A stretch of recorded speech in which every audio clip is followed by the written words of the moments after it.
Hello student, welcome again बेटा।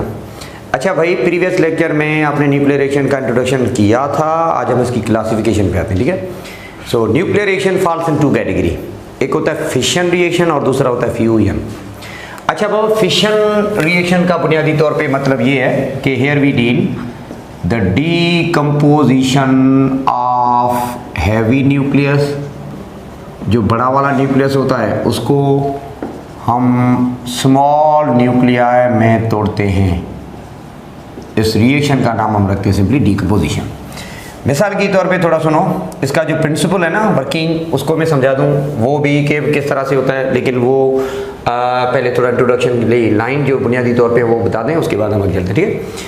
अच्छा, इसके बारे में सबसे पहले जो आइडिया दिया गया था वो था फर्मी साइंटिस्ट एक था और दूसरा साइंटिस्ट था Seeger along with their co-worker.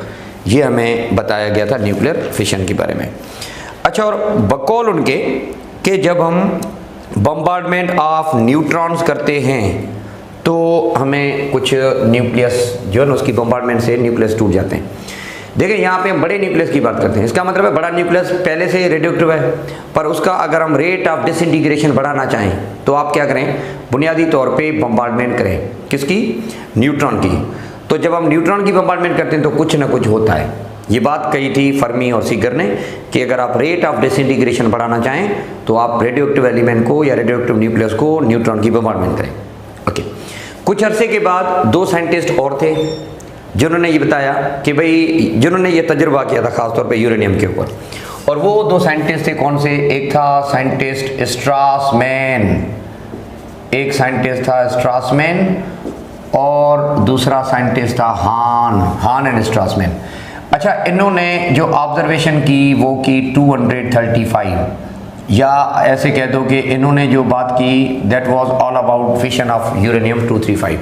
अच्छा, यूरेनियम 235 की जब हम बात करते हैं तो ये होता है कि भाई आप जब भी यूरेनियम के न्यूक्लियस के ऊपर न्यूट्रॉन की बम्बार्डमेंट करते हो तो कुछ ना कुछ होता है। मतलब इन्होंने भी सीधी सादी बात करी कि भाई न्यूक्लियस जो यूरेनियम का है वो टूट जाता है। जो और चीज़ें आपको क्या मिलती हैं इसके बारे में दो और साइंटिस्ट उन्होंने बताया, ठीक है। मतलब हान और स्ट्रासमैन ने तो सिंपली ये बात बताई कि इस तरह से ऐसे होता है, ठीक है।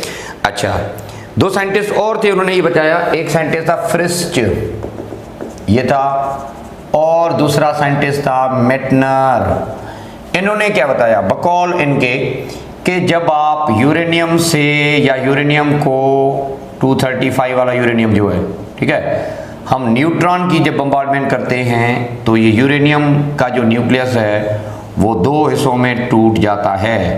एक है क्रिप्टॉन और दूसरा होता है बेरियम। अच्छा, साथ में 3 न्यूट्रॉन विथ एनर्जी हमें और भी मिलते हैं। तो देखिए, आइडिया था फर्मी सीगर का कि आप न्यूक्लियस को तोड़ सकते हो। हान और स्ट्रासमैन ने यूरेनियम के ऊपर बात करी, और फ्रिस्ट और मेटनर जो साइंटिस्ट था इन्होंने बाकायदा तौर पे ये देखा कि भाई वाकई में दो आपको डॉटर न्यूक्लियर इस तरह से मिलते हैं। So this reaction is called as nuclear fission reaction. यहाँ पे हम बात करते हैं किसकी बेटा, कि बड़े न्यूक्लियस को आप तोड़ें या बड़े न्यूक्लियस की आप बात करते हैं, इसको आप इस तरह से ब्रेक करें तो यूँ होता है कि न्यूक्लियस दो हिस्सों में इस तरह से टूट जाता है। ये बात है, ठीक है बेटा। अच्छा, अब ये दोबारा से मैं आपको समझा दूँ एक और तरह से, ये भी आपको थोड़ा देखना पड़ेगा। देखो, ये है मिसाल की तौर पे आप कह दो यूरेनियम 235। जब हम न्यूट्रॉन की बम्बार्डमेंट करते हैं तो पता है क्या होता है, हमें बेरियम का एक आइसोटोप मिलता है, हमें इसके साथ आप कह दो कि भाई क्रिप्टॉन का एक आइसोटोप मिलता है, और कंपनी जो साथ में मिलती है वो 3 न्यूट्रॉन की कंपनी भी मिलती है, ऐसे समझ लो, ठीक है।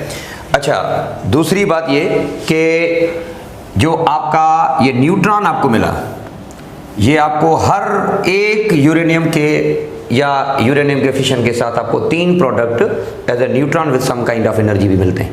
पहली बात ये। तो जनरली हम इसको कैसे लिखेंगे, general representation of nuclear fission reaction बेटा ये है कि आप बड़े न्यूक्लियस को, मिसाल की तौर पे हम कहते हैं ये है एक कोई भी बड़ा न्यूक्लियस, ये हम इस बड़े न्यूक्लियस के ऊपर जब बम्बार्डमेंट करते हैं तो सबसे पहले क्या होता है, ये रेडियोएक्टिव न्यूक्लियस जो है वो एक्साइटेड स्टेट में चला जाता है। जिसको हम कहते हैं एक्साइटेड न्यूक्लियस। मतलब ये है, ऐसे समझ लो कि आपका एक्साइटेड न्यूक्लियस। अच्छा, थोड़ी देर में ये एक्साइटेड न्यूक्लियस दो हिस्सों में टूट जाता है। मिसाल के तौर पे एक है कोई Y और दूसरा समझ लो कि Z, मतलब दो आपको छोटे से न्यूक्लिया मिले। इनको हम यहाँ पे कहते हैं डॉटर न्यूक्लियस, या दूसरी माने में आप इनको कह सकते हैं these are the nuclear fragment. दो इसे आपको मिले और साथ में आप कह सकते हैं कि आपको 3 प्रोटॉन अपना 3 न्यूट्रॉन भी मिलेंगे along with some kind of energy. साथ में आपको एक पर्टिकुलर एनर्जी भी मिलती है। तो जो प्रिंसिपल है बेटा वो ये क्या कि न्यूट्रॉन के ऊपर जब या न्यूट्रॉन की बॉम्बार्डमेंट हम करते हैं ना, तो पहले क्या है कि न्यूक्लियस टूटने जैसा हो जाता है, एक्साइटेड न्यूक्लियस। अच्छा, उसके बाद क्या होता है, आपको डॉटर न्यूक्लिया मिलते हैं इस तरह से, these are called as nuclear fragment, और उसके साथ हमें 3 न्यूट्रॉन भी मिलते हैं along with some kind of energy as well. ठीक है, तो ये छोटी सी बात। अब देखो दोबारा से ये बात जो अभी हमने देखी कि भाई यूरेनियम की बॉम्बार्डमेंट करो तो बेरियम क्रिप्टोन ले, साथ में आपको ये भी मिला। अच्छा, यूरेनियम का अमाउंट अभी भी है ना, क्या मतलब, मिसाल के तौर पे आप कहते हो ना कि 50 ग्राम यूरेनियम है, तो पहली फुर्सत में क्या होता है, हाफ ऑफ अमाउंट डिके हो जाता है, तो बाकी हाफ ऑफ अमाउंट बचा। उस बाकी हाफ ऑफ अमाउंट में भी यही चीज़ है ना। अच्छा, यूरेनियम है, तो जो ये वाला न्यूट्रॉन अभी नया वाला आपको पैदा होके मिला, जो नया वाला आपको पैदा होके मिला, ये एक और यूरेनियम के साथ ऐड होगा या बॉम्बार्डमेंट करेगा, तो पता है क्या होता है, यूं आपको बेरियम क्रिप्टॉन और भी मिलेंगे अलॉन्ग विथ 3 न्यूट्रॉन। तो जो एडिशनली आपको मिलता है न्यूट्रॉन, जो एडिशनल न्यूट्रॉन आपको एज ए प्रोडक्ट मिलते हैं ना, असल में इस रिएक्शन को कंटिन्यू करने के जिम्मेवार यही है। तो वी जनरली कैन से कि ये रिएक्शन आपका इस तरह से जारी रहता है till we lose all radioactive elements. जितने भी रेडियो एक्टिव एलिमेंट या जो भी आपका अमाउंट ऑफ यूरेनियम है, जब तक सारा का सारा एक्सप्लॉइट नहीं होता, जब तक ये रिएक्शन कंप्लीट रहता है या कंटिन्यू रहता है, उसी लिए हम कह सकते हैं कि न्यूक्लियर फिशन जो रिएक्शन है आपका, ये बुनियादी तौर पे अनकंट्रोलेबल चेन रिएक्शन समझा जाता है। ये रिएक्शन अनकंट्रोलेबल चेन रिएक्शन है, ठीक है ना। अच्छा, अगर हम चाहें तो ये रिएक्शन हम रोक सकते हैं, क्योंकि देखिए ना, चलो ठीक है, पहली तो गलती हमसे हो गई कि मैंने न्यूट्रॉन की बॉम्बार्डमेंट करी। दूसरी गलती वहीं से खुद हो जाती है। मतलब दूसरी गलती क्या, जो न्यूली बॉर्न न्यूट्रॉन है, जो न्यूट्रॉन नए पैदा हुए, बाद में रिएक्शन को कंटिन्यू करने के जिम्मेवार वही है। जो बाद में बाकी जो 3 न्यूट्रॉन है वही जिम्मेवार हैं जो उसको कंटिन्यू कराते हैं इस तरह से, ठीक है। तो अगर आप चाहें कि ये रिएक्शन किसी हद तक रुक जाए तो आप कुछ भी नहीं करें, जो न्यूली बॉर्न न्यूट्रॉन्स हैं उनको आप एब्जॉर्ब करा लें। तो do remember it can be stopped, रोका जा सकता है बाय एब्जॉर्प्शन ऑफ न्यूट्रॉन, ठीक है। आप एक काम करें, जो बाकी न्यूली बॉर्न न्यूट्रॉन हैं उनको आप एब्जॉर्ब करवा दें, एक साइड पे कर दें, तो ये रिएक्शन जो है ना वो रुक जाएगा, क्योंकि फर्दर मोर जो बाकी यूरेनियम है उसकी फिशन नहीं होगी। और जो डिवाइसेस इस पर्पज के लिए इस्तेमाल होते हैं which are use to absorb neutron thus the reaction is actually stop, इनका नाम हम रखते हैं मॉडरेटर। मॉडरेटर यही करते हैं कि भाई रिएक्शन को इस तरह से रोक देते हैं, ठीक है। अच्छा, अब मॉडरेटर में ऐसा क्या होता है, कैडमियम है एक, और दूसरा होता है graphite. Cadmium and graphite are used as a moderator for we generally can say absorption of neutron. तो यूं ये रिएक्शन आपका इस तरह से रुक जाता है, ठीक है। तो ये रिएक्शन आप सिंपली कह सकते हैं न्यूक्लियर फिशन। अच्छा, ये इस्तेमाल कहाँ पे होता है, ये आप सिंपली कह सकते हैं that is actually used in formation of nuclear bomb. जो आमतौर पे न्यूक्लियर बम है ना, उसमें से ये रिएक्शन हम आमतौर पे इस्तेमाल करते हैं। तो बड़ा सिंपल है कि heavy nucleus decomposes into smaller nuclear with huge amount of energy. ये आपका न्यूक्लियर रिएक्शन कौन सा समझा जाता है, that is called as nuclear fission, decomposition. अच्छा बाबा, इसी तरह से एक और रिएक्शन होता है बिल्कुल उसके रेसिप्रोकल, जिसको हम बोलते हैं न्यूक्लियर फ्यूजन। फ्यूजन का मतलब है कॉम्बिनेशन, एडिशन। यहाँ पे बिल्कुल उल्टा इसका रेसिप्रोकल है।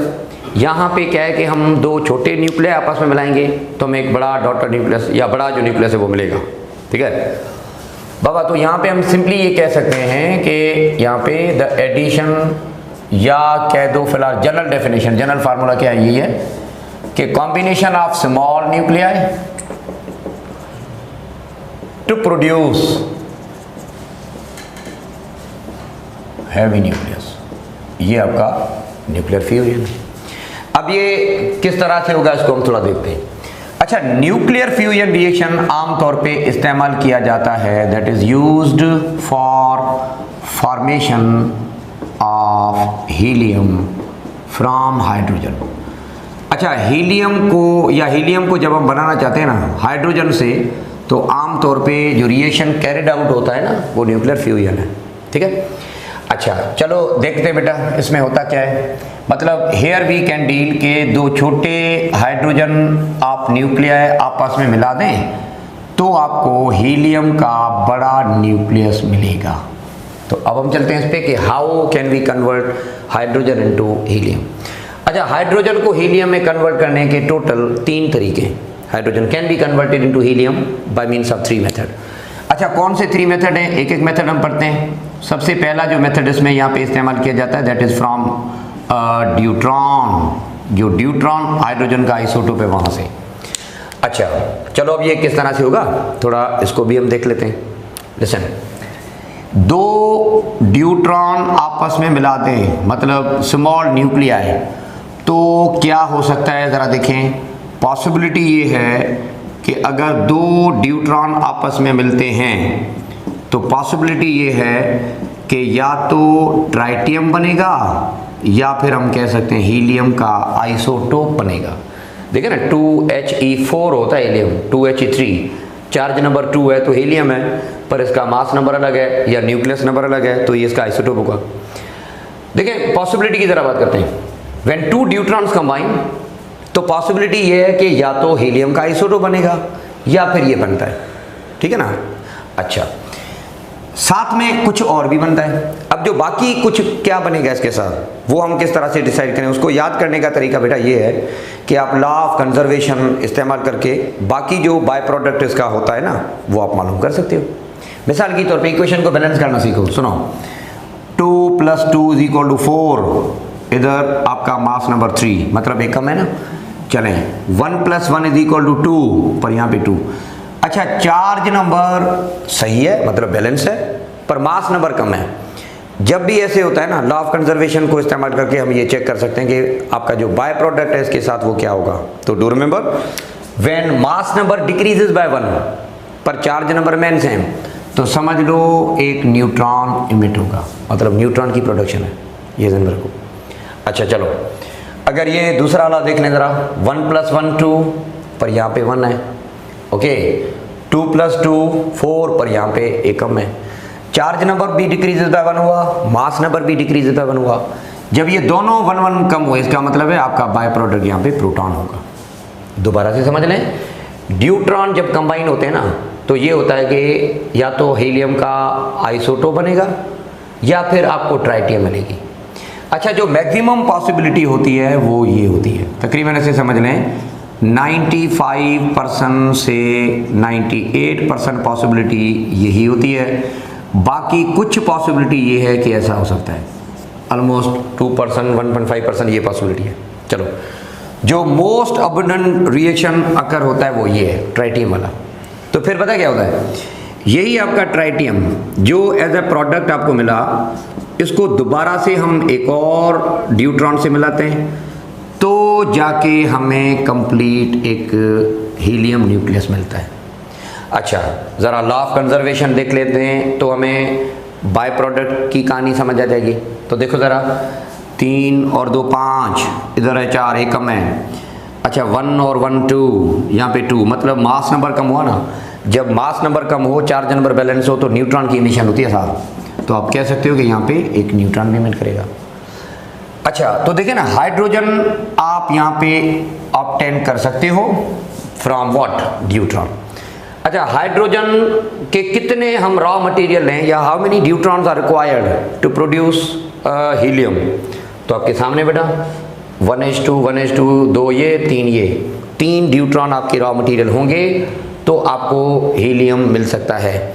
अच्छा, इस सारे प्रोसेस में प्रोटॉन कितने पैदा हो रहे हैं, गिनती कर लो ज़रा। 1 एक प्रोटॉन है। अच्छा, ट्राइटियम कितने पैदा हो रहे हैं, एक पैदा हो रहा है। न्यूट्रॉन कितने पैदा हो रहे हैं, एक ही हो रहा है, क्योंकि मोस्ट अबंडेंट जो रिएक्शन होता है ना उसकी बात अगर हम करें तो, ठीक है। तो ड्यूट्रॉन को आप इस तरह से कन्वर्ट कर सकते हो किसमें, इन टर्म्स ऑफ हीलियम। अच्छा, एनर्जी भी इमिट होती है ना साथ में, ये बात आप ध्यान रख लो। Surplus some amount of energy is also available in reaction में, कुछ अमाउंट ऑफ एनर्जी भी लिबरेशन होती है, ठीक बेटा। तो ड्यूट्रॉन से हम इस तरह से ये लेते हैं। चले, बिल्कुल इसी तरह से hydrogen can be converted into helium using proton method. तो अब हम आते हैं प्रोटियम या प्रोटॉन से हम किस तरह से कन्वर्ट करें, इसकी बात हम समझ लेते हैं। अच्छा बाबा सुनो, इसमें क्या होता है, सुनो ज़रा। अच्छा, यहाँ पे रॉ मटेरियल आपका प्रोटॉन है। एक काम करें, आप दो प्रोटॉन आपस में मिलाएं, तो पहले आपको मिलता है ड्यूट्रॉन, क्योंकि ड्यूट्रॉन आपका हार्ड वाटर से आइसोटोप मिलता है, उसकी जो अकरेंस है बहुत कम है। तो बाज़ दफ़ा हम क्या करते हैं, प्रोटॉन मिला के हम पहले ड्यूट्रॉन बनाते हैं। अगर ड्यूट्रॉन बन जाए तो आप ऊपर वाला जो रिएक्शन है वो कैरी आउट कर सकते हैं, अगर नहीं तो पहले हम ड्यूट्रॉन बनाएंगे। अच्छा, फिर क्या करना, इसी ड्यूट्रॉन से आपने एक और मिलाना है प्रोटॉन, तो आपको हीलियम का आइसोटोप मिलेगा। And finally this helium isotope is added with another proton, तो जाके हमें हीलियम का कंप्लीट न्यूक्लियस मिलेगा। दोबारा से हाइड्रोजन हाइड्रोजन से पहले ड्यूट्रॉन बनाओ, then formation of helium isotope and then formation of helium gas. चलो, बाय प्रोडक्ट का यहाँ पे मालूम करने का तरीका क्या मैं बता दूं कि भाई चार्ज नंबर चेक करो, मास नंबर चेक करो, पता चल जाएगा। तो सुनो, 1 + 1 2 बैलेंस है। अच्छा, मास नंबर बैलेंस है, 1 + 1 2, पर यहाँ पे 1 है। इसका मतलब यहाँ पे ये हुआ कि आपका जो चार्ज नंबर है ना वो 1 कम हुआ। बाबा आपको रेडियोएक्टिव रिएक्शन मैंने बता दिया कि चार्ज नंबर कम हो पर मास नंबर बैलेंस हो, तो वो डिके कौन सा कहलाता है, बीटा नेगेटिव डिके।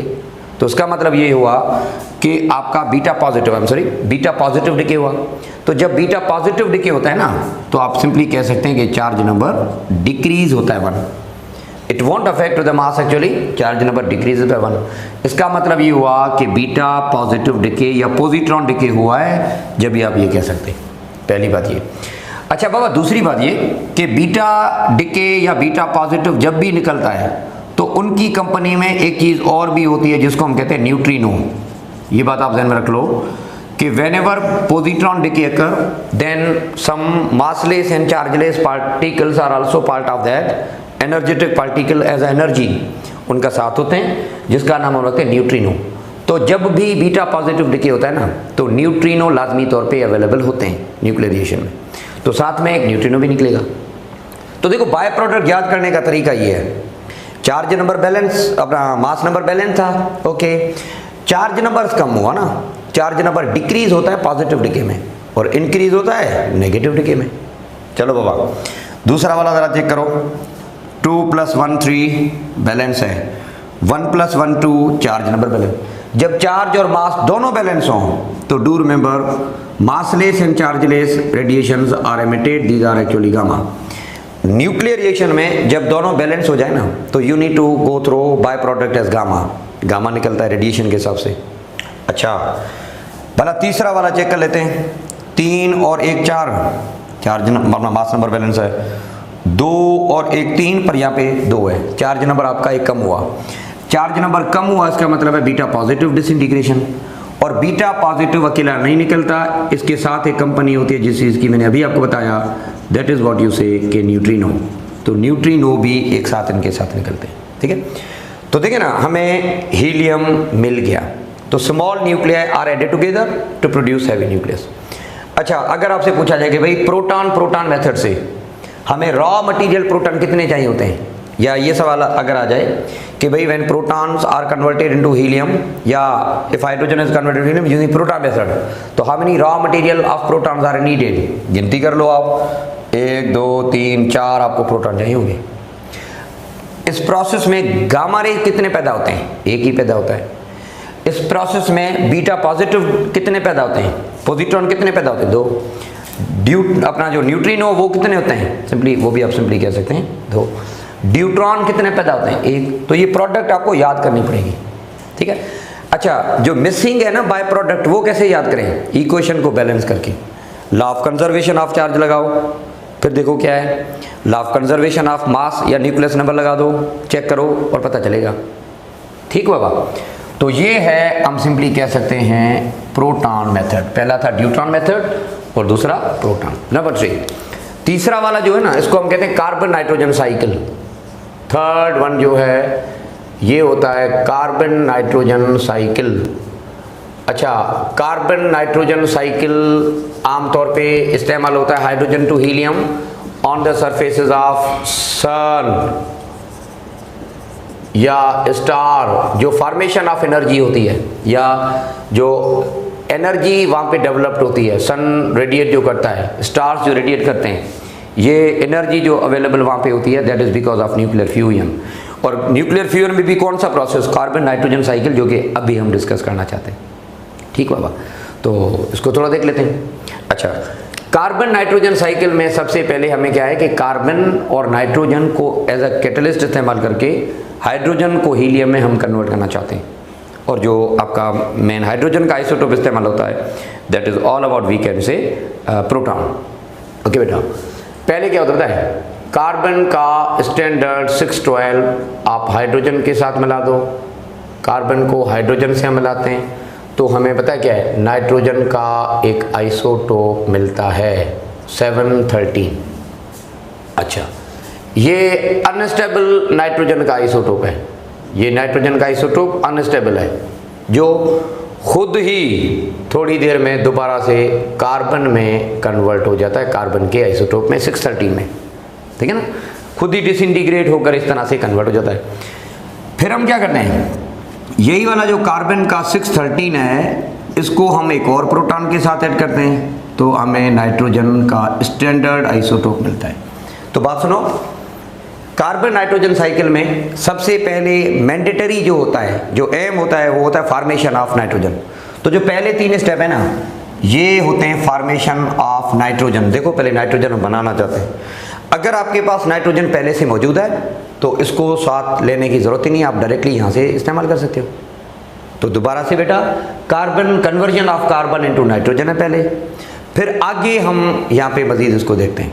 अगर हमें नाइट्रोजन पहले से मिल जाए तो पहले वाले 3 स्टेप लाजमी नहीं है। ओके, चलें भाई, अब हम चलते हैं आगे। नाइट्रोजन का जो ये आइसोटोप होता है ना, इसको हम एक और प्रोटॉन के साथ मिलाते हैं, नाइट्रोजन को इसके साथ मिलाते हैं। अच्छा, दोबारा से, नाइट्रोजन अगर मौजूद होती पहले से तो हम 714 बॉम्बार्डमेंट ऑफ 1H1 यहीं से कंटिन्यू करेंगे, फिर तो ऐसे ही होगा। अगर मौजूद है तो, अगर नहीं है ना तो फिर हम इस तरह से बात करेंगे कि भाई you need to produced another one, या आप तो पहले नाइट्रोजन पहले प्रोड्यूस करें, उसके बाद आप इसकी आगे की कहानी करें। अगर नाइट्रोजन मौजूद है तो सीधा साधा हम इस तरह से ऐसे जा सकते हैं। ठीक है ना, तो ये है कि नाइट्रोजन पहले पैदा करो। ओके, दोबारा से बम्बार्डमेंट करो तो क्या बनेगा, it would be oxygen isotope 815। अच्छा, ऑक्सीजन का ये वाला जो आइसोटोप है 815, ये खुद अनस्टेबल होता है, तो ये खुद डिसइंटीग्रेट दोबारा वापस आ जाता है। अच्छा, ये डिसइंटीग्रेट किस में हो जाता है, दोबारा से आप सिंपली कह सकते हैं नाइट्रोजन का 715, नाइट्रोजन का 715 दोबारा से आ जाता है। अच्छा, फाइनली नाइट्रोजन का ये जो 715 है, इसको हम हाइड्रोजन से मिलाते हैं तो हमें हीलियम मिल जाता है इस तरह से। ठीक है, तो अब ये जो मैंडेटरी स्टेप्स हैं ये हम थोड़ा समझना चाहते हैं कि इसमें बुनियादी जो स्टेप इस्तेमाल किए गए वो बुनियादी तौर पे हैं क्या। तो देखो ज़रा, पहले क्या थे, कार्बन को नाइट्रोजन में कन्वर्ट करना था, भला फिर क्या था, नाइट्रोजन को मज़ीद कन्वर्ट करना था हाइड्रोजन या अपना हीलियम में। चलो, अब इसको बेटा चेक करना चाहते हैं। देखें, बाज़ दफ़ा MCQs जो आते हैं ना, वो न्यूक्लियर रिएक्शन में बैलेंस ऑफ रिएक्शन को दे के आते हैं। अब देखें, ये आपको काफ़ी हेल्प मिलेगी कि रिएक्शन को हम बैलेंस कैसे करें। तो you need to follow law of conservation of charge and law of conservation of mass. तो चलो देखते हैं, पहला स्टेप देखो, क्योंकि बाय प्रोडक्ट मैंने लिखे नहीं है, मैंने मेन न्यूक्लियर लिखे हैं आपकी। अब बाय प्रोडक्ट की कहानी क्या है ज़रा देखें।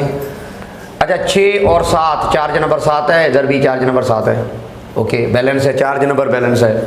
अच्छा, 12 + 1 13 और यहाँ पे भी 13 बैलेंस है। जब बैलेंस होता है ना, मैंने अभी आपको बताया, तो you need to include gamma. तो ज़हन में रखो गामा रे इमिट होंगी। Charge number mass number balance है, इसका मतलब गामा रेडिएशन। पर अगर आप इक्वेशन में कोई मिसिंग कर दो तो कोई और बाय प्रोडक्ट आपने इंक्लूड करना पड़ेगा। तो दूसरा वाला स्टेप देखो बेटा, ये मास नंबर 13, इधर भी 13, मास नंबर बैलेंस है, ओके। अच्छा, चार्ज नंबर है 7 पर यहाँ पे 6, चार्ज नंबर 1 कम हुआ ना। भला कौन सी डिके है जिसमें चार्ज नंबर कम होता है? Beta positive decay. इसका मतलब ये हुआ कि यहाँ पे बीटा पॉजिटिव डिके मिलेगा। और बीटा पॉजिटिव जब भी मिलता है तो मैंने अभी आपको बता दिया कि neutrinos are accompanied as well. तो न्यूट्रिनो पैदा होंगे डेफिनेटली। चलो भाई, अब आगे वाला देखें ज़रा। 13 + 1 14, मास नंबर बैलेंस है। 6 + 1 7, चार्ज नंबर भी बैलेंस है। जब दोनों कंजर्व हैं तो you need to include gamma, या ऐसे समझ लो कि गामा साथ निकलते हैं। Okay, next, charge number 7 + 1 8, balance है। अच्छा, 14 + 1 15, ये भी बैलेंस है। तो दोनों बैलेंस हैं, तो दोबारा से वही बात कि भाई गामा रेज निकलेंगे। ओके बेटा, नेक्स्ट में, अच्छा, चार्ज मास नंबर है 15 और इधर 15, चार्ज नंबर 8 और पर 7, एक कम हुआ ना। जब एक कम हुआ इसका मतलब ये है कि बीटा पॉजिटिव डिसइंटीग्रेशन है। बीटा पॉजिटिव डिसइंटीग्रेशन जब भी होती है तो उसके साथ एक और चीज़ निकलती है जिसको हम बोलते हैं न्यूट्रिनो। तो न्यूट्रिनो उसके साथ निकलेंगे। फाइनली बेटा, ये आपका 15 + 1 आपका 16, पर इधर 7 + 1 8। हीलियम तो बनेगा पर दोबारा से कार्बन वापस अपना ओरिजिनल स्टेट में आता है। तो देखो ज़रा, 15 16, ये भी आपके 16, 7 + 1 8, 6 + 1 8, ये आपका इक्वेशन बैलेंस है। तो हम सिंपली कह सकते हैं कि भाई आपका जो कार्बन आपने इस्तेमाल किया था ना पहले, देखो वो दोबारा कार्बन अपनी ओरिजिनल स्टेट में वापस आ रहा है। इसका मतलब ये है कि यहाँ पे कार्बन का काम सिर्फ कैटलिस्ट है। वो हमें सिंपल क्या करके देता है, रिएक्शन को कैरिड आउट करता है, पर वो दोबारा से वापस अपनी ओरिजिनल हालत में मिल रहा है आपको। तो hydrogen can be converted into helium by means of carbon nitrogen cycle. जो nuclear fusion reaction on the surfaces of star या ऑन द सरफेस सन होते हैं, वो आमतौर पे यही समझे जाते हैं। ठीक बाबा। अच्छा, अब इसमें सवाल रिएक्शन, पहला सवाल ये आता है आमतौर पे कि भाई इक्वेशन को बैलेंस कैसे करें। तो चार्ज नंबर मास नंबर की कहानी है वो नंबर 1, जो कंजर्वेशन मैंने आपको लास्ट टाइम भी बता दिया था। चलो बेटा, दूसरी चीज़ कि इस सारे प्रोसेस में आपके रॉ मटेरियल हाइड्रोजन कितने इस्तेमाल हुए, तो ज़रा गिनती कर लो। 1 2 3 4, देयर एग्जिस्ट 4 प्रोटॉन नीडेड। अच्छा बाबा, गामा कितने पैदा होने इस प्रोसेस में? 1 2 3। बीटा पॉजिटिव कितने? 1 2। न्यूट्रिनो कितने? जितने बीटा पॉजिटिव उतने न्यूट्रिनो। तो ये प्रोसेस आप सिंपली कह सकते हैं कार्बन नाइट्रोजन साइकिल। यहाँ जो एनर्जी पैदा होती है वो फिशन प्रोसेस से कई गुना ज़्यादा होती है। ठीक है, and this is the reaction which is a difficult to start, क्योंकि वहाँ पे बड़ा न्यूक्लियस है वो पहले से रेडियोएक्टिव होता है। वहाँ पे सिर्फ हम हाफ लाइफ कम करने के लिए या प्रोसेस को स्पॉन्टेनियस करने के लिए न्यूट्रॉन की बम्बार्डमेंट करते हैं। अगर आप न्यूट्रॉन की बम्बार्डमेंट ना भी करें तो आप सिंपली कह सकते हैं कि फिर भी चलता है। ठीक है, एनर्जी के हिसाब से अगर बात करें तो ये बड़ा खतरनाक या डेंजरस रिएक्शन है। That is the simple concept of nuclear fusion reaction, conversion of hydrogen into helium reaction.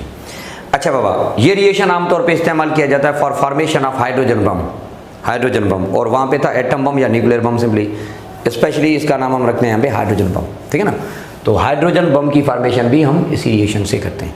ठीक है बेटा, तो ये बड़ा सिंपल है। अच्छा, अब हम इन न्यूक्लियर रिएक्शन को इस्तेमाल कहाँ करते हैं, क्योंकि सिर्फ बम तो नहीं बनाने ना। अच्छा, तो फिर इनका रिएक्शन है न्यूक्लियर रिएक्टर्स में, खासतौर पे nuclear fission reaction is actually used in reactor. तो अब हम उस रिएक्टर की कहानी भी डिस्कस करते हैं। तो फिलहाल आप इस चीज़ को नोट कर लें। Thank you.